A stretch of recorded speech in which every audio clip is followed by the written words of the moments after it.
আজি মই যাবলৈ ওলালোঁ লাহিঙলৈ, মানে আমাৰ জেঠাই ঘৰলৈ। জেঠাই যিহেতু আমাৰ ঘৰত আছিলে, সেইবাবে বোলো জেঠাইক আজি ঘৰত থৈ আহোঁগৈ। এয়া আকৌ জেঠাই দেই, এয়া মানে জোনমণি।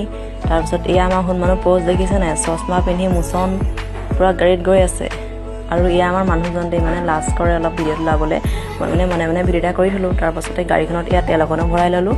তাৰপাছতে এয়া মানুহজনে কিবা বজাৰ এটা কৰি নিওঁ বুলি এয়া দোকানলৈ সোমাইছে।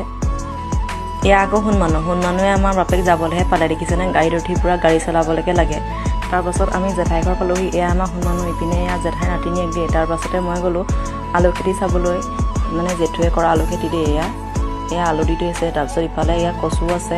তাৰ মাজতে মানুহজনে সুধিছে আজি এটা ব্লগ নবনে নি? মই বোলো বনিব। তাৰ মাজতে আমি এয়া ভাত কেইটামান খাই ল'লোঁ। ভাত খাই বৈ আজৰি হৈ আমি এয়া ঘৰলৈ বুলি যাত্ৰা কৰিলোঁ, মানে সন্ধিয়াই হ'ল যিহেতু। বাৰু আজিলৈ ভিডিঅ'টো ইমানেই। নতুন এটা ভিডিঅ' পোৱাৰ আশাৰে আজিলৈ বাই বাই।